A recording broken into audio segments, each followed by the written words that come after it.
Welcome to the Garden Angelus, where we talk about flowers, veggies, and all the best dirt. I'm Carol Michael from Indianapolis, Indiana. And I'm Dee Nash from Guthrie, Oklahoma, where we are having a gorgeous, gorgeous day. I've already been out there. What do you see under my fingernails, Carol?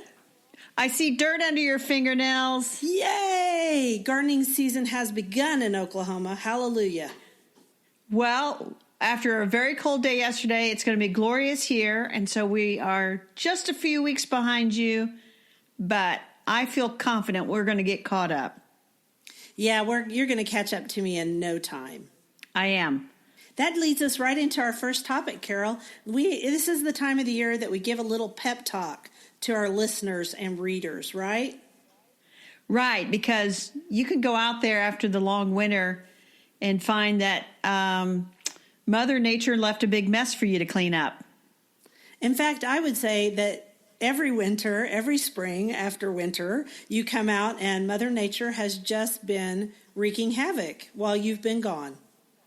Exactly. So you can get really discouraged when you see all the weeds and some plants that maybe didn't make it through the winter, and you have all these grand plans in mind, but all you see are weeds and despair. Well, try not to despair, Carol, and try not to despair, listeners. You will get caught up. That reminds me, I was doing a post this very morning. It's not up yet on Red Dirt Ramblings, and I was writing about garden chores and how I'm a little freaked, but I'm trying to stay calm, and I'm just taking it one little garden bed at a time, and I'm writing down my chores so I don't forget them, because I'm about 2/3 through, but I've hit that stage where the weeds are growing faster than I can get rid of the little suckers. Oh, yeah. The same here. The purple dead nettle. I drove by a farmer's field of purple dead nettle, and it was beautiful to see, but I'm thinking, oh, man, I gotta get all that purple dead nettle out of my garden. But maybe I don't, because the bees are enjoying it. Yeah, the bees are enjoying it. So we can always say to ourselves, well, you know what? The bees and other pollinators, that's an early food source. And then we don't have to feel guilty. Right. Or we can just point to an area that's kind of overgrown and say, well, I'm experimenting with more naturalistic landscapes, so I kind of want that to be that way. Ooh, that sounds good. I read an opinion piece this morning in the New York Times, and I can't remember who wrote it right now, but she's a Southern gardener, and she was talking about leaving your yard to having more weeds, and I was like, yes, leave it to more weeds. Then she went off into a real big rant about glyphosate, but since we depressed ourselves by talking about it last week, let's not. Let's not. So everything gets done. I have the world's largest family Easter egg hunt here on Sunday, and I'm excited because it's supposed to be 72 degrees and sunny, and it will be glorious. It will be glorious. It's supposed to be beautiful in Oklahoma, too. And you know what? Easter isn't always beautiful. So it being a movable feast, you never know what it's going to be for Easter. But we are actually going to relax this Easter. And we might even be going to my sister-in-law's house. And that would be awesome if we do. If we don't, we're going to go out to eat that night and keep it kind of casual. One thing we wanted to ask our listeners what they're doing right now. What do they do while they listen to podcasts? Podcasts are the largest growing segment of communication in the communications industry, and I'm curious about what people are doing. So everybody email us or text us or write us on Facebook, Instagram, or Twitter and tell us what you guys are doing while you listen to a podcast. Are you weeding? I usually go out there and listen to birdsong myself, but I listen to podcasts when I'm on the treadmill. I listen to podcasts when I'm walking. I should start listening to them when I'm driving. Anytime you're just in the kitchen, why have the TV on in the background when you could have a podcast like us in the background? That's right, like us. You could have us in the background. But you could also, get work done while you're actually listening, which when you watch TV or your computer, you're just sitting down. Right, and we can tell people helpful stuff like, hey, check that pot, make sure it's not over boiling if they're cooking while they were listening. Yeah, we could. Or we could say something like, hey, are you weeding? Look over there to your left. I think you left a big weed over there. Oh, no, it was on the right. No, over there. Oh, you got it. There you go, a little pep talk. We could do a whole podcast that people could say, this is the weeding episode. We'll have to think about that, Dee. And we'll just, like the whole time, we'll just be giving a little pep talk on weeding. Well, we could actually talk about weeding next time and talk about how to get the weeds out of your garden the best ways and which weeds are most common. We could do that. I don't know about telling them where all their weeds are. Let's do a whole pep talk on weeding next time. Sounds great. How about we launch into our first flower, though, for today? Okay, so the first flower, we've already mentioned that Easter is Sunday, so our first flower is the Easter lily. And there are racks and racks and racks and more racks of Easter lilies for sale everywhere right now. Everywhere. Yeah, everywhere. Lilium longiflorium. Did I say that right? Or should it be longiflorium? Who cares, really? I think it's longiflorium. It works for me. Yes. And that's the type of trumpet lily that they sell today as the Easter lily. And it is a hardy lily. It's a trumpet lily. And so after that sucker blooms, you can put it out in your garden. You can plant it out. I think it's hardy to zone 4 through 8. Right. And so they will come back each year as long as you have a neutral soil, full sun, and cool soil, Oklahomans. Cool soil, which we really don't have in Oklahoma. So they do come back if you water them. But here's the thing. I just buy new ones each year because I don't care. Really? I don't. Okay. I've actually planted one out there, and I've planted other trumpet lilies that I've bought here and there. So I don't know which one was an actual Easter lily, but I think this year I'm going to buy one. So when I buy it, I look for ones that have buds more than blooms. Me too. Because those buds will open up quick in the warm house. And then you want to take that pollen off, those little stamens. You want to take the pollen off because it will drip down or dust down onto your table or whatever. They're very messy. They are very messy. Luckily, they grow them in those foil containers, so sometimes it falls back into the foil. But yes, sometimes it falls on your grandmother's beautiful tablecloth that you save from year to year, and then you're kind of stuck. But you can get it off. You can get some of the pollen off, and you know how to do that. Right. You take the tablecloth, you'd shake it outside. Don't shake it out inside. You'll just leave pollen all over the inside. And then if you still have some pollen on there, you can get some Scotch tape or sticky tape and just tape over it and kind of pull the tape up. Do that very carefully. If it's an old tablecloth, you don't want to like rip out grandma's embroidery or anything like that. And that should get most of it off. And then if that doesn't, you're going to have to resort to careful washing. Yeah, and you probably are going to have to wash it anyway. And then iron it if it's grandma's tablecloth, because you know darn well it's cotton. It doesn't have any polyester or anything else in it that makes it non-wrinkle. One more thing about Easter lilies. Brent and Becky's has some named varieties, including one called White Heaven. I've never grown White Heaven. I've only grown the Easter lilies that were at my church. And I do grow some other trumpet lilies, and I also grow some lilies that are a mix between trumpet and I think it's Asiatic. I think I have trumpet Asiatic lilies, but I might have trumpet Orion pet lilies. There's a mixture of, I've got one that's a mix. But right now I couldn't tell you which one it is. It's just when you are growing them, you can often tell which kind of lily you have by the leaves and by how tall it grows. A lot of people think that lilies are only like the Asiatic lilies, which are the ones that have those little leaves that are opposite each other and go straight out.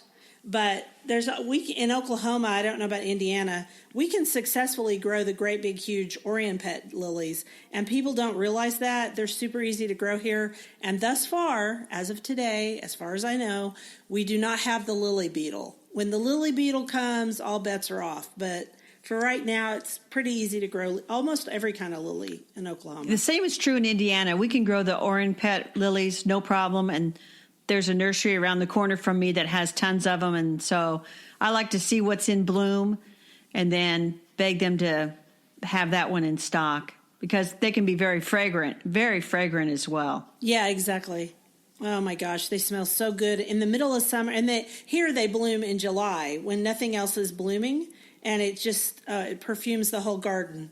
So quickly, if you go to a church that has stained glass windows that have depictions of people from the Bible or saints, you will see Madonna lilies in those stained glass windows. In fact, I have a whole talk on Marian gardens and how they're based upon stuff in the stained glass windows.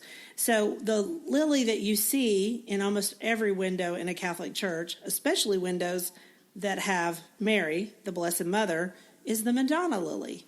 And the Madonna lily is Lilium candidum, and it's one of the oldest plants in cultivation, dating back to like 1600 BC. And I don't know exactly how they know this, but they tell us it's 3,000 years in cultivation. And the reason that is not the lily that they're going to sell you at Easter time is because it is very susceptible to something called gray mold. And so it is a little bit more delicate, I guess, which is kind of weird to say for a plant that's been in cultivation for 3,000 years. Yeah. It's more delicate, and it's also a lot more expensive. Yes. Because the problems that they've had with it, you can only now buy it, as far as I know, in bulb form. And I do not grow it because it's pretty picky. And so it doesn't matter to me which lily. I figure if you've got a white lily in your garden, you can have it represent anything you want it to. It does not have to be the Madonna lily. But if you do want to grow it, doesn't Old House Gardens have bulbs? Yes. Okay. So Old House Gardens, which is this great company that collects old heirloom bulbs, they have some of the Madonna lily bulbs if you want to try your hand at it. Me, I'm just going to buy whichever lily I want and go on with my life. But the reason it's almost always in windows with the Madonna is because it's representing her virginity. Whereas Easter lilies represent, of course, the resurrection of Christ. So it's just an interesting, I think it's sort of a continuation of the Madonna lily, so that it's like the continuation of the story. The stories come full circle. Yes. That's kind of cool. It is kind of cool. One thing we should mention about Easter lilies is, according to the ASPCA, they are poisonous to cats. Not dogs, but cats. So keep your cat away from your Easter lily. Yeah, don't let your cat eat your Easter lily. But here's the thing. There's a whole lot of stuff that's poisonous to cats and dogs. Keep your cats and dogs away from the plants inside, if you can. Yeah, if you can. Put your plants where, especially if it's a plant that is known to be poisonous. If I remember right, I think peace lilies are also hard on cats. And so that's why I ended up with a peace lily at my house, because my kids, their cats kept wanting to eat it. So while you're decorating your Easter table, will you decorate yours with some other bulbs? I will probably not. But I know I saw racks and racks of tulips, hyacinths, daffodils, all potted up and ready to be bought. And so you could make a glorious display. Buy them when they're mostly in bud. They will open up quickly. You're going to get them like Thursday, Friday. They'll be beautiful by Sunday. And they will perfume your whole entire house, because all of those plants are scented. And I've done it before, because at one time we used to have Bill's whole family out here for Easter every year, and there could be anywhere from 28 people to 40 people. And so I had tables set up everywhere, and one year I brought in all the bulbs. I went to the town and bought a bunch, and it was so pretty and it smelled so good in here. And then I gave every family a package, not a package of the bulbs, but what would you say, a pot of the bulbs to take home with them to kind of continue on their Easter celebration. I didn't need 10 pots of bulbs at my house. Right. And since it's going to be 72 and sunny, I think my family will be mostly in the back garden anyway. I think they will be too. Though there are plenty of flowers out there. Plenty of flowers. And plenty of Easter eggs, thanks to Aunt Carol. Oh, and my sisters. And your sisters. So you can also take those plants and you can try to plant them outside. They may or may not survive. I wouldn't even mess with the tulips, but daffodils are pretty hardy. And if you get them out there right after they've bloomed and stick them in the ground when they're green, they should be fine. Also hyacinths. If you want to grow hyacinths outside, they're another one that would do well. Tulips, on the other hand, my first round of tulips just finished in my yard. And right before we got together, I was out there pulling up the finished bulbs, because in Oklahoma, tulips, for the most part, have to be grown as annuals. So I plant them like I would plant any other annual. Right. And here in Indiana, a lot of the hybrid tulips are grown as annuals. A lot of the species tulips will come back year to year. My tulips are just getting going. So again, I hope for these next few warm days, I'll have a great display on Easter, which was my plan. Ooh, that'll be wonderful. I used to do that every year. Now I'm on my second round of tulips, and they're actually looking pretty good. I was going to say species tulips in Oklahoma, at least for me in my garden, they're a short-lived perennial. They fade away by year 3. But, more than the hybrid ones. It's right. It's all right. They give a heck of a display right when you need it at the worst time of the year when you think nothing's going to bloom again. Well, 2 other flowers I want to quickly mention. One of them is primroses. Primrose are another flower that's sold this time of year in most of the box stores, and also I've seen it in grocery stores a lot. Right. And yeah, how does it do for you in Indiana? It can grow in Indiana. It needs a moist, shady area. So most of the shady areas aren't really all that moist. And that nursery around the corner from me, they have these candelabra primroses that are just gorgeous. They got a whole big like a section where they just keep growing and growing and growing, and they'll dig you some for money.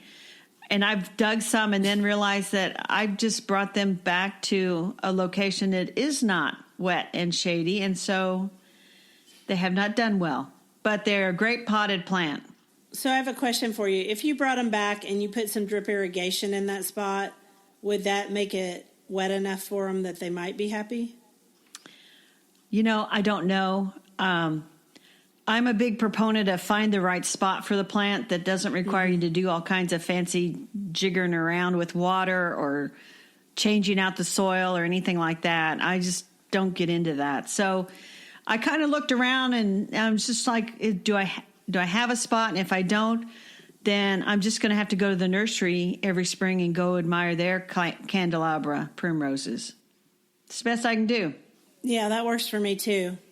Well, here's the thing. In Oklahoma, they don't do well. So Oklahomans don't plant primroses. You'll just be sad. It's kind of like planting fuchsias. It's like watching a plant commit suicide in your garden, and who wants that? Nobody. But nobody.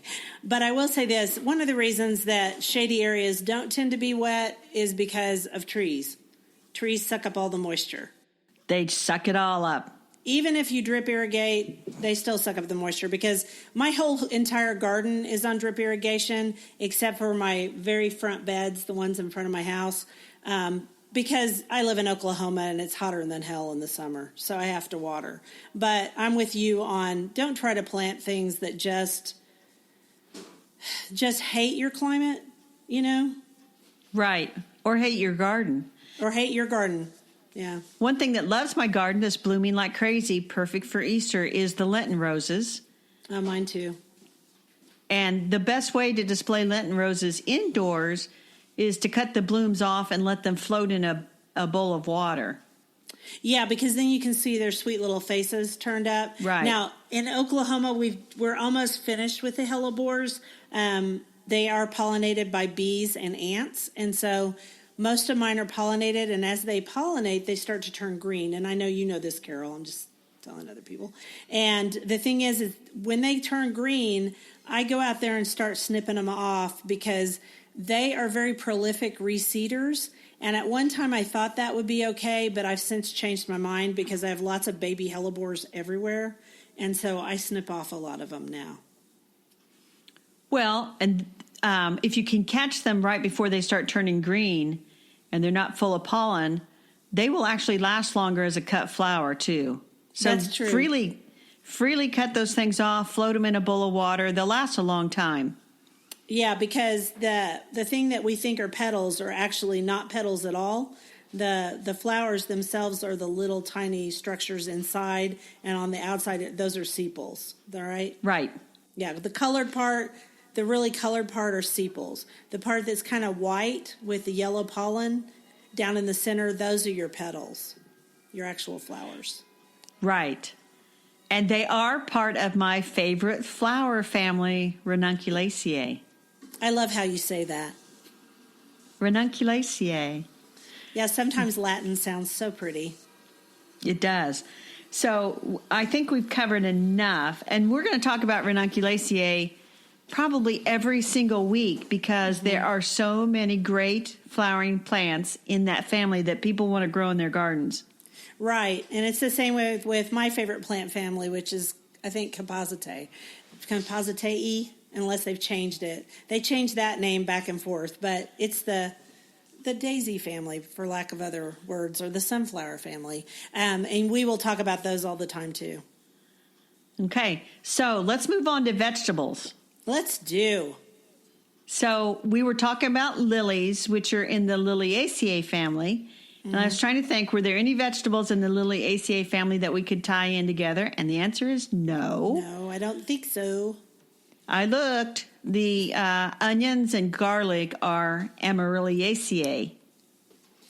Yes, the amaryllis family, which there are some really pretty flowers that are called amaryllis too, which we love to talk about in the winter time. And sometimes in the summer too, because some of them rebloom. But anyway, let's talk about, since we can't think of lilies to eat, since they're poisonous, let's talk about vegetables and vegetable transplants and what people should be doing. What makes a good vegetable transplant, whether you grew it yourself or you go to the nursery.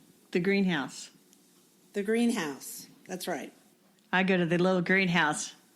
That's right. In my case, I buy it from a little nursery. I buy mine from a couple of places. I buy them from a local nursery in Oklahoma City, and I also buy them from a little greenhouse that's up in Guthrie, Oklahoma, called Terra Nova. Or no, I'm sorry, I said that wrong. It's a little greenhouse up in Guthrie called Terracotta. Terra Nova is a plant. Terracotta. Anyway. Well, you put on Facebook that if you're in Oklahoma, you can start putting transplants out. Yes, you can. Most things. Now, I might wait until another week or so to plant tomatoes, but people can go ahead and put out their annual flowers. They'll be fine. But if you want to put out your tomatoes now, you might have to cover them.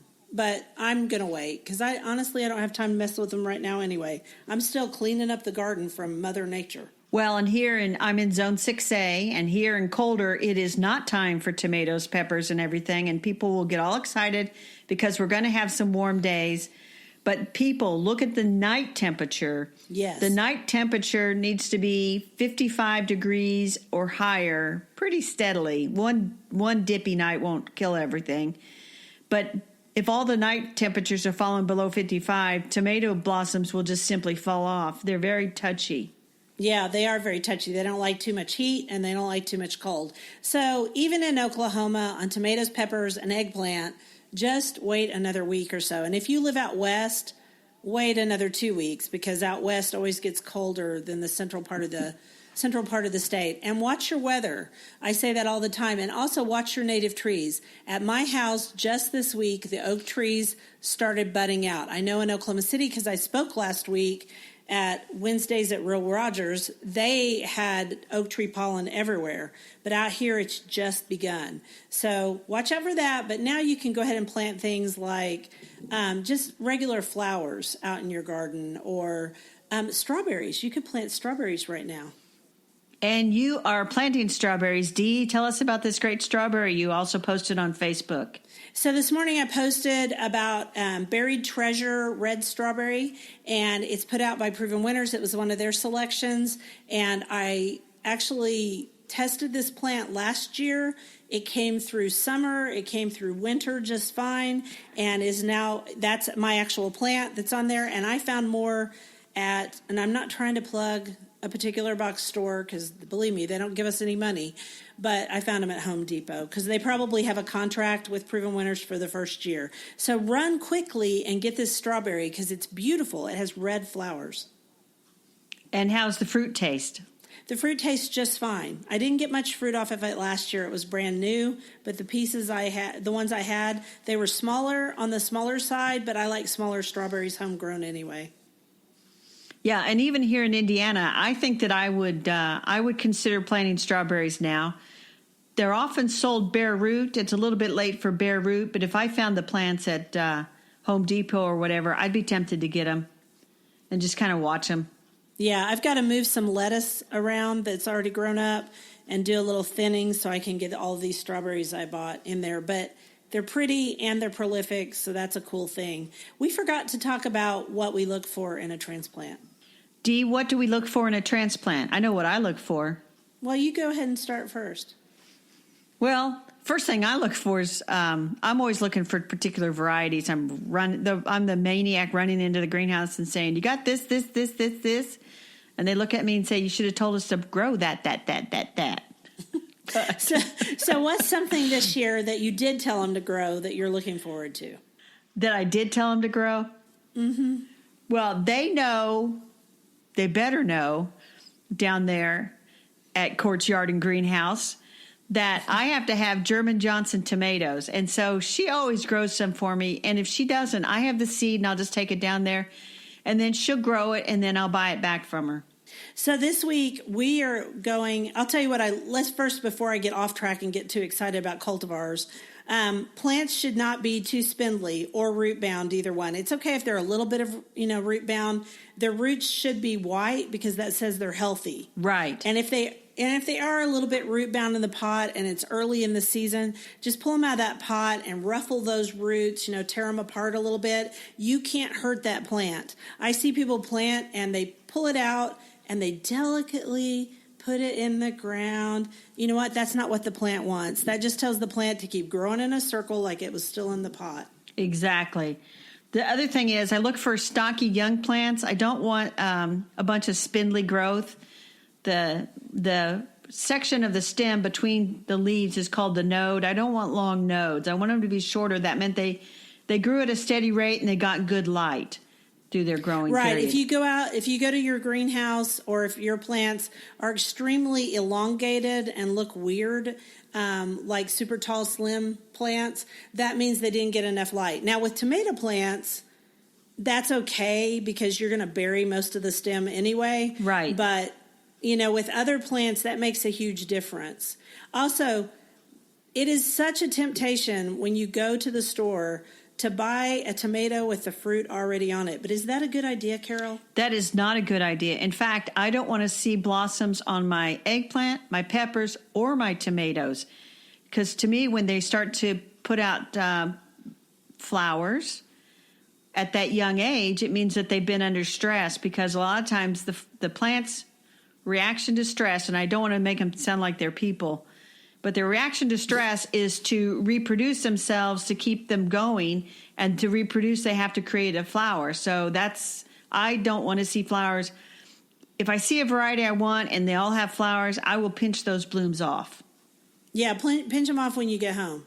Because it's not, you don't want them to have flowers. You don't want them to be already putting their energy into producing a fruit. You want them to put their energy into growing really good stems and really good root systems so that you'll have a nice bumper crop of tomatoes or whatever it is you're going to grow. Also, look for signs of disease. Exactly. You don't want to see brown spots or yellow spots, any kind of lesions on there. Look under the leaf. You don't want to see any cottony masses that look like it might be insect infestation. And if you're going to a good greenhouse where people care about plants and they see disease or insect infestation, they should have already pulled those plants out of there and they shouldn't even be on the shelf. And so if you see a bunch of diseased plants, get out of there. Go buy someplace else. Because disease can run rampant through a greenhouse. Believe me, I know. Yes. And then, you just kind of look and you say, does the color look a little off? Does it have a grayish tint to it? And, you kind of want to look at, it's a nice, healthy green color. I don't worry about water spotting on the leaves, especially like pepper plants. Water spotting doesn't bother me. But if the color's off, just go. There's so many people selling plants. You don't have to buy yucky ones. Oh, my gosh. Yeah.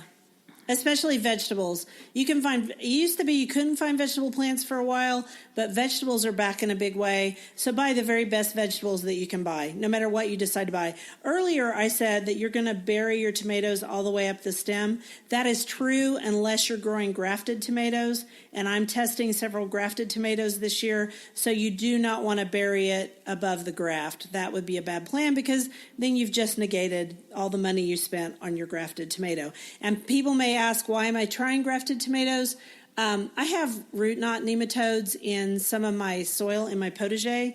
So grafted tomatoes usually are grafted to rootstock that is very resistant to that. So because I have to grow tomatoes kind of not in the same spot, but I can't rotate as much as I want to because I don't have that big a garden anymore. Rotate your garden crops. Don't grow things in the exact same spot. It's never good unless it's a perennial. And it's just there anyway. Right. The last thing I would say is make sure the plants are labeled.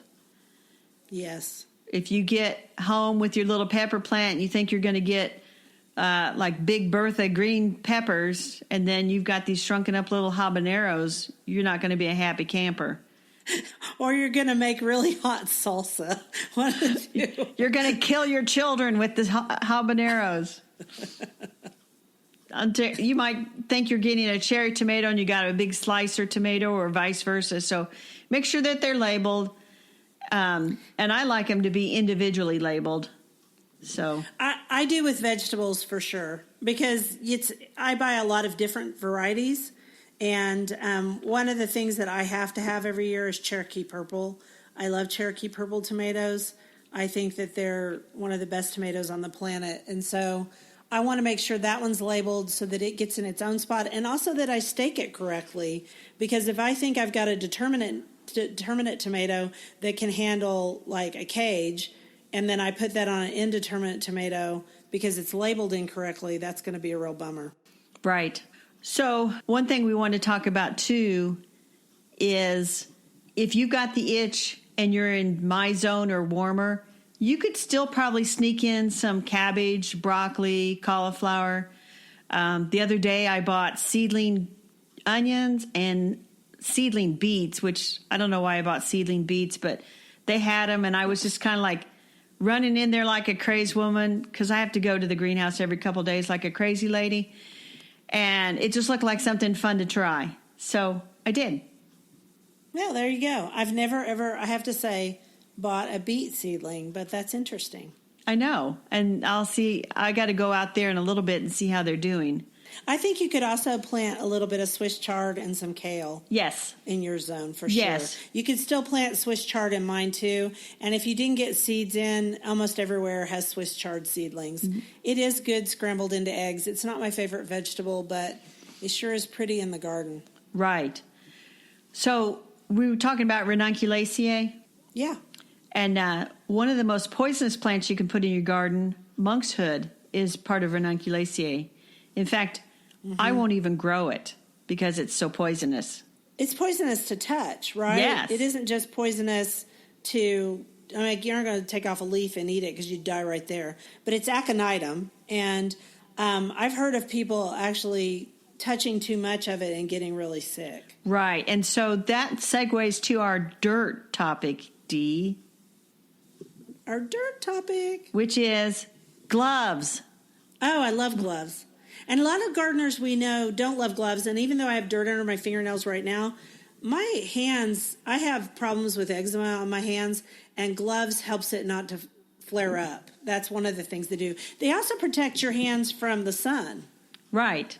I wear gloves, but you know, it took practically my entire gardening life to find gloves that I could really garden in and didn't feel like I had to rip them off to do anything.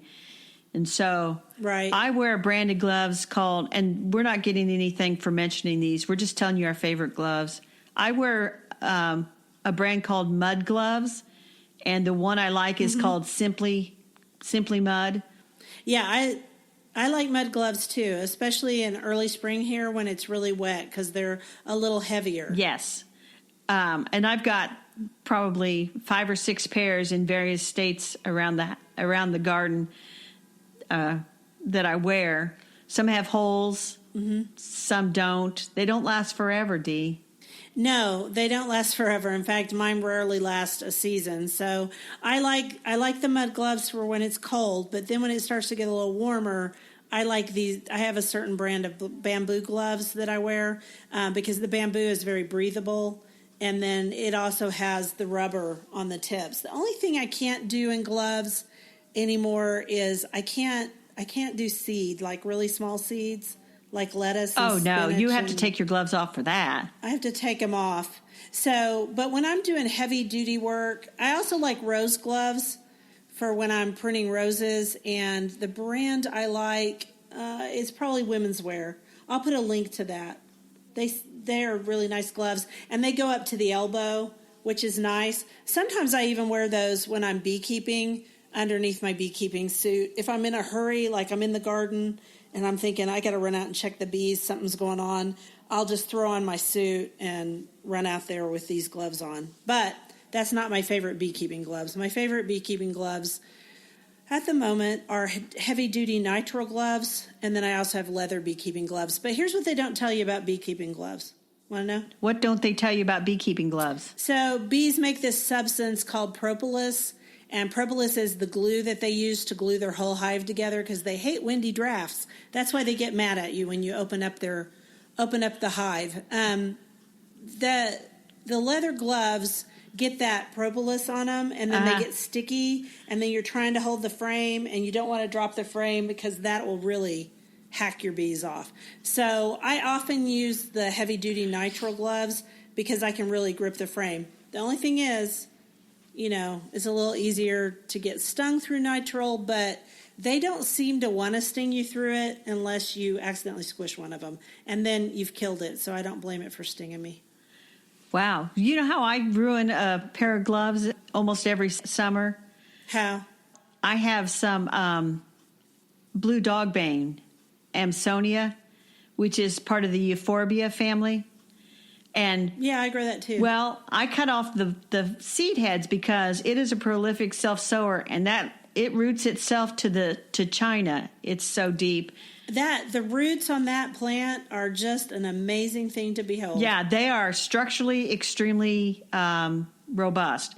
And so our tip of the week is don't plant Amsonia anywhere that you ever need to replant it because you aren't digging that baby up unless you have a backhoe. But back to your gloves. So I cut off all the seed heads before they, scatter all over.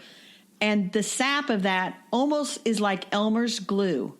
It's so thick and white, and it's sticky. And it gets, if you don't wear gloves, first of all, you might end up with some sort of rash or something from it.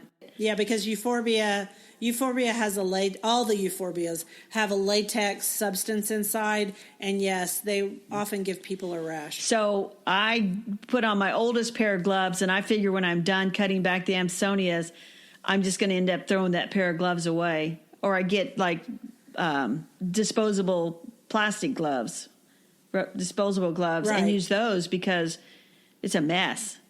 I used to not wear a bunch of gloves, but anymore, I found some gloves I like, and I wear gloves all the time in the garden.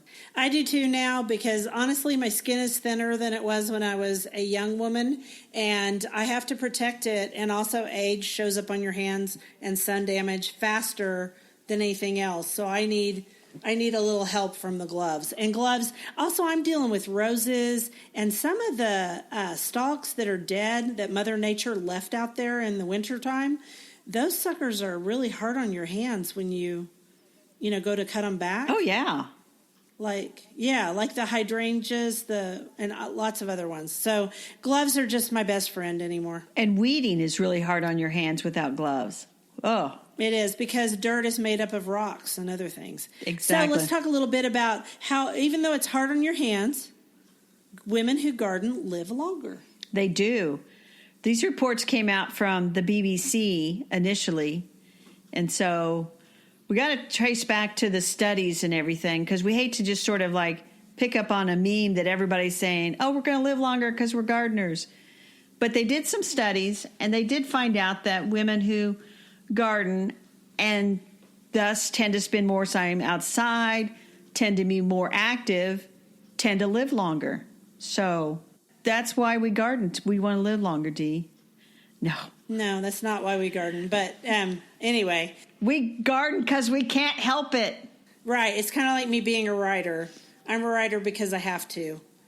Exactly. I get up every day and I think in metaphor, so I have to write and I have to garden. And I probably garden at this point for all the pollinators and for beauty. I'm looking out my window right now, and there are 2 little American goldfinches that haven't gotten the memo yet that they're supposed to be flying further north, and they're out playing in my oak tree that overshadows my garden. And there's just something about it. I don't know what I would do if I could not get outside. I don't know what I would do if I couldn't garden either. I would probably go insane. But maybe people might think I'm insane because I garden so much. No, I think they think you're eccentric, but that's good. That's right. Eccentric. So we do think it's an interesting study, and one that we'll post a link to on our page so people can follow up on that and get out there and do some more gardening. Yes, get out there and do some more gardening. And the other part of the study said that it's really important to have colleagues and friends. So don't forget to chat over the garden gate with your other garden friends, whether it's virtual or in person. Right. And so if you're listening to Dee and I, feel free to interject yourself into the conversation at any time. Yes, we don't mind because we can't hear you. But please go ahead and write us at thegardenangelists@gmail.com, and also visit us on Facebook, Twitter, and Instagram. Plus, you can also get this podcast and download it or listen online off of Buzzsprout, and you can get it off iTunes and Google Play and several other places. Right. And one last thing, remember, we want people to tell us what they do when they listen to our podcast. Yeah, we're curious. We're curious, and that way we can interject things that'll help them do that better as they go along. That's because Carol thinks that we are always about instructing people. Carol's a doer, and she's a boss. I'm a boss. There's a weed over there, people. I think you missed that weed. Yes, that one right there. Get it. Grab it. Oh, you weren't weeding. You were knitting. You just dropped a stitch. Anyway, Dee, it was a delight to talk to you today. It was great fun. I got to get out there and pull the rest of those tulips. I got to get out there and do some weeding. Whew, we got our work cut out for us this week. See you later, Dee. See you later, Carol. Bye now. Bye.